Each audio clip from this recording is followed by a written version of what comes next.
New Zealand ವಿರುದ್ಧ ತವರಿನಲ್ಲೇ white wash ಆಗಿದ್ದಂತ team ಇಂಡಿಯಾಗೆ ಆಸ್ಟ್ರೇಲಿಯಾದಲ್ಲೂ ಕೂಡ ಮೊದಲ ಪಂದ್ಯದಲ್ಲೇ ಬಿಗ್ ಶಾಕ್ ಆದಿತ್ತು.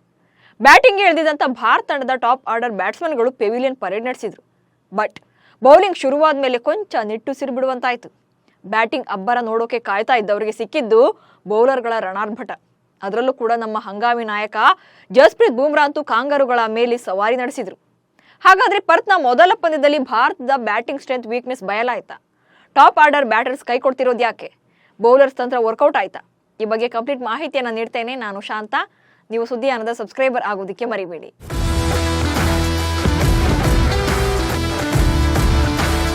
ಬಾರ್ಡರ್ ಗವಾಸ್ಕರ್ ಟ್ರೋಫಿಯ ಮೊದಲ ಟೆಸ್ಟ್ನ ಮೊದಲ ದಿನದ ಮೊದಲ ಸೆಷನ್ನಲ್ಲೇ ಟೀಂ ಇಂಡಿಯಾ ಫ್ಯಾನ್ಸ್ ಟೆನ್ಷನ್ ಆಗಿದ್ರು. ಬುಮ್ರಾ ನೇತೃತ್ವದ ಟೀಂ ಇಂಡಿಯಾ ಟಾಸ್ ಗೆದ್ದು ಬ್ಯಾಟಿಂಗ್ಗೆ ಇಳಿದಾಗ ಬ್ಯಾಟರ್ಸ್ ಆಟವನ್ನ ನೋಡಿ ಈ ಮ್ಯಾಚ್ ಕೂಡ ಹೊಗೆನೆ ಅನ್ಕೊಳ್ತಾ ಇದ್ರು. ಅದಕ್ಕೆ ಕಾರಣ ರನ್ ಗಳಿಸೋಕೆ ಒದ್ದಾಡಿದ ಆಟಗಾರರು.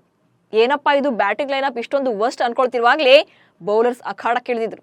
ಲೆಕ್ಕಾಚಾರಗಳನ್ನೆಲ್ಲ ಉಲ್ಟಾಪಲ್ಟಾ ಮಾಡಿದ್ರು. Jaiswal Padikkal 0, Kohli 5 run. Team India batting ಶುರುವಾಗ್ತಾ ಇದ್ದಂತೆ ಕೇವಲ 5 ರನ್ ಗಳಿಸುವಷ್ಟಲ್ಲೇ ಮೊದಲ ವಿಕೆಟ್ ಪತನವಾಗಿತ್ತು. ಯಶಸ್ವಿ ಜೈಸ್ವಾಲ್ 0 ಸುತ್ತಿ ವಿಕೆಟ್ ಅನ್ನು ಒಪ್ಪಿಸಿದ್ರು. 1 ಡೌನ್ ಬ್ಯಾಟ್ಸ್ಮನ್ ಆಗಿ ಕಣಕ್ಕಿಳಿದಂತ ದೇವದತ್ ಪಡಿಕಲ್ ಕೂಡ ಖಾತೆ ತೆರೆಯದೆ ಪೆವಿಲಿಯನ್ ಸೇರ್ಕೊಂಡ್ರು. 2ನೇ ವಿಕೆಟ್ 14 ರನ್ಗೆ ಪತನವಾದರೆ 3ನೇ ವಿಕೆಟ್ 32 ರನ್ಗೆ ಉರುಳಿತ್ತು. ಟಾಪ್ ಆರ್ಡರ್ ಬ್ಯಾಟ್ಸ್ಮನ್ಗಳಾದ ಜೈಸ್ವಾಲ್ 8 ಬಾಲ್ ಎದುರಿಸಿ 0 ಸುತ್ತಿದ್ರು. ದೇವದತ್ ಪಡಿಕಲ್ 23 ಬಾಲ್ಗಳನ್ನು ಎದುರಿಸಿ 0 ಸುತ್ತಿದ್ರು. ಇನ್ನು ಕ್ರಿಕೆಟ್ ಕಿಂಗ್ ಅಂತ ಕರೆಸಿಕೊಳ್ಳುವಂತ ವಿರಾಟ್ ಕೊಹ್ಲಿ ಕೂಡ 12 ಬಾಲ್ಗಳನ್ನು ಎದುರಿಸಿ 5 ರನ್ ಗಳಿಸಲಷ್ಟೇ ಶಕ್ತರಾದ್ರು. ಇನ್ನು ಕನ್ನಡಿಗ KL ರಾಹುಲ್ ಭರವಸೆ ಮೂಡಿಸಿದ್ದರಾದ್ರೂ ವಿವಾದಾತ್ಮಕ ತೀರ್ಪಿಗೆ ಬಲಿಯಾದರು. 74 ಬಾಲ್ಗಳನ್ನು ಎದುರಿಸಿದ್ದ ರಾಹುಲ್ 26 ರನ್ಗಳನ್ನು ಗಳಿಸಿದ್ರು. ಕೊನೆಗೆ ಬಂದಂತ ಧ್ರುವ್ ಜರೇಲ್ 11 ರನ್ ಗಳಿಸಿದ್ರೆ ವಾಷಿಂಗ್ಟನ್ ಸುಂದರ್ 4 ರನ್ಗೆ ಮೈದಾನದಿಂದ ಹೊರ ನಡೆದರು. ರಿಷಬ್ ಪಂತ್ 37, ನಿತೀಶ್ ಕುಮಾರ್ ರೆಡ್ಡಿ 41 ರನ್, ಬುಮ್ರಾ 8 ರನ್ ಕಲೆ ಹಾಕುವ ಮೂಲಕ 150 ರನ್ಗಳಿಗೆ ಟೀಂ ಇಂಡಿಯಾ ಆಲ್ಔಟ್ ಆಯಿತು. 50 ಓವರ್ಗಳನ್ನು ಆಡದ ಟೀಂ ಇಂಡಿಯಾ. ಪರ್ತ್ ಟೆಸ್ಟ್ನಲ್ಲಿ ಟೀಂ ಇಂಡಿಯಾದ ಬ್ಯಾಟಿಂಗ್ ಲೈನಪ್ ಕಂಪ್ಲೀಟ್ ಹಳ್ಳ ಹಿಡಿದಿತ್ತು. ತಂಡದ 11 ಬ್ಯಾಟ್ಸ್ಮನ್ಗಳು ಒಟ್ಟಾಗಿ ಪೂರ್ಣವಾಗಿ 50 ಓವರ್ಗಳ ಬ್ಯಾಟಿಂಗ್ ಮಾಡೋಕ್ಕೂ ಕೂಡ ಸಾಧ್ಯ ಆಗಲಿಲ್ಲ. ಇಡೀ ತಂಡ 49.3 ಓವರ್ಗಳನ್ನು ಎದುರಿಸಿ 150 ರನ್ಗಳಿಗೆ ಆಲ್ಔಟ್ ಆಯಿತು. ಭಾರತ ಪರ ನಿತೀಶ್ ಕುಮಾರ್ ರೆಡ್ಡಿ ಗರಿಷ್ಠ 41 ರನ್ ಗಳಿಸಿದ್ರೆ ರಿಷಬ್ ಪಂತ್ 37 ರನ್ ಹಾಗೆ KL ರಾಹುಲ್ 26 ರನ್ಗಳ ಇನ್ನಿಂಗ್ಸ್ ಆಡಿದ್ರು. ಉಳಿದವರೆಲ್ಲ ಒಂದಂಕಿ ಮೊತ್ತಕ್ಕೆ ವಿಕೆಟ್ ಒಪ್ಪಿಸಿದ್ರು. ಬೌಲರ್ಗಳ ಆರ್ಭಟ. ಫಸ್ಟ್ ಇನ್ನಿಂಗ್ಸ್ ನಲ್ಲಿ 17 ವಿಕೆಟ್.